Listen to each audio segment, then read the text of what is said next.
আমাদের পার্টি সিপিআইএমের পশ্চিমবঙ্গ রাজ্য কমিটির সভা গতকাল শেষ হয়েছে। সেই সভার সিদ্ধান্ত অনুযায়ী রাজ্য সম্পাদক মণ্ডলীকে দেওয়া হয়েছিল সিদ্ধান্ত নেওয়ার ব্যাপারে অধিকার।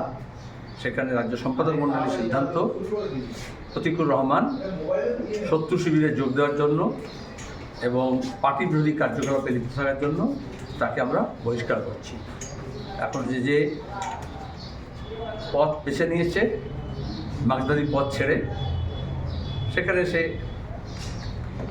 সেই পথে যারা পথিক তাদের মতো করে সাফল্যের শিখরে উঠুক, ভালো থাকুক এই আশা করব। এবং a man is known by the company he keeps, so let him enjoy his new company. কিন্তু আপনাকে একটু ইমোশনাল লাগছে কেন?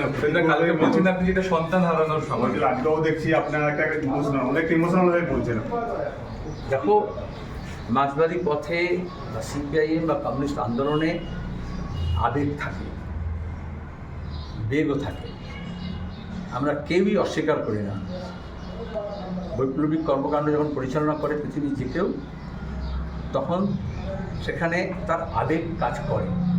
কিন্তু যখন সংগঠন তৈরি করি আমরা, গঠনতন্ত্র মানি, যখন রাজনীতি আমরা করি তখন কর্মসূচি মানি এবং আমাদের শ্রেণী স্বার্থ এবং শ্রেণী ঐক্যকে দেখতে হয়। আজকে যখন নয়া ফাঁসিবাদী যে আক্রমণ, তাকে প্রতিহত করার জন্য এবং আমাদের রাজ্যে যে লুট, চুরি, দুর্নীতি এবং বিশেষত ডায়মন্ড হারবার কেন্দ্রে ভোট চুরি থেকে আরম্ভ করে মস্তানি, গুন্ডামি, একটা গ্যাংস্টারদের রাজত্ব চলছে।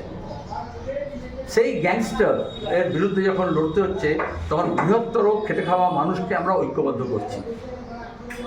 সেই সময় দাঁড়িয়ে যদি দেখা যায় যে লুটের রাজত্বকে অবসান করার জন্য বাংলার মানুষ যখন একত্রিত হচ্ছেন, ছলে, বলে, কৌশলে, লোভে, প্রলোভনে, কোন ফাঁদে যদি কেউ পা দেয়, তখন তো দুঃখ লাগে।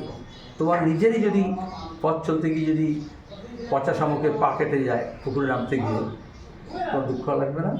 কিন্তু আবেগ থাকতেই হয়, তা নাহলে বামপন্থী গান, কবিতা সৃষ্টি হতো না, তাহলে এত নাটক, এত চৌমার্গীয় উপন্যাস এগুলো তৈরি হতো না, তাহলে বিপ্লবের এত গল্প খাতা গোটা বিশ্বকে নাড়া দিত না।